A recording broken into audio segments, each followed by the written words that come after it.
Hey YouTube, Nick 26 here, back with another fishing video. It's that time of the month again. It's time for the California Delta Fishing Report for February 2020. I hope you guys have had a good first half of your February, had a nice Valentine's Day and all that. It's going to be a pretty simple one this month because there's pretty much only one thing I'm doing, and that's throwing a rattle trap. So if you fish the Delta this time of year, and let me tell you what, it's rough. I'm not gonna lie to you guys. I'm not out here destroying them, but I am catching fish, and I'm catching them on the rattle trap, and you know, they're good sized fish. So that's basically what I'm doing right now. This is the rattle trap I throw. I'm religious about throwing a 1/2 ounce 46R. I don't remember the exact name of it, but the color, but I always just look for the code on it. That way there's less of a chance of screwing that order up or whatever, because sometimes they mislabel them. So 46R and 1/2 ounce Bill Lewis rattle trap is the business, you know, this time of year, when the weeds are dying off and the bite gets tough.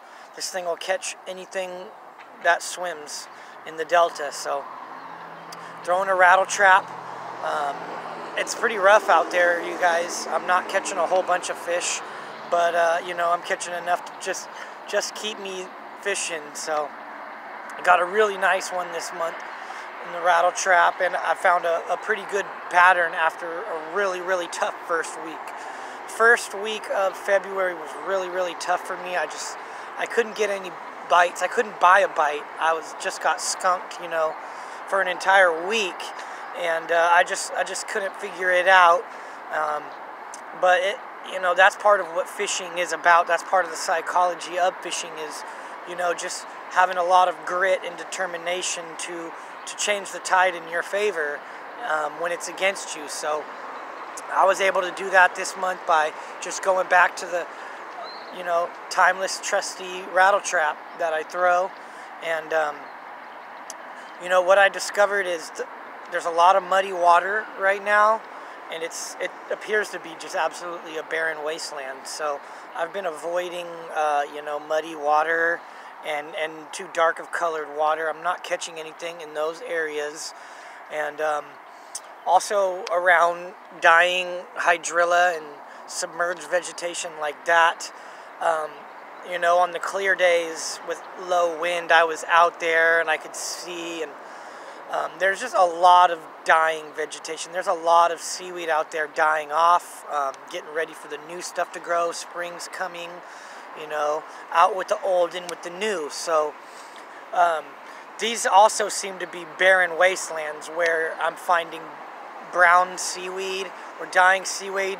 Just avoid those areas, you guys. I mean, if the vegetation, literally, if it looks like shit, stay away from it, because that vegetation is dying, and as it dies, it sucks up all the oxygen in the area, and the fish don't really like that. So, you know, I had to remind myself of that, you know, after about a week, you know, when things weren't working. I just really had to dig deep down into, you know, the knowledge and the experience, and realize that, you know, this is why it's not working for me. I'm not doing the right thing. I'm spending too much time in muddy water. I'm spending too much time around dying vegetation. So I had to get out a little further onto the river.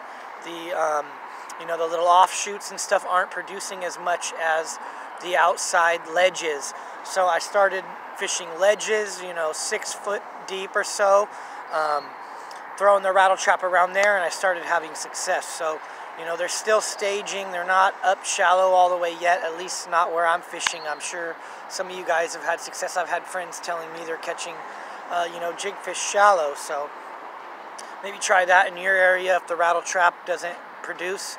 But yeah, I started finding clear waters, 6 foot deep, and then I started looking for, you know, green grass. And as soon as I found the green grass, I found the bass. So that's pretty much how it's gone for me this month, and that's what I'm going to stick to, just throwing this rattle trap. Like I said, this is a 1/2 ounce rattle trap, 46R. I throw it on my Dobbins Fury series.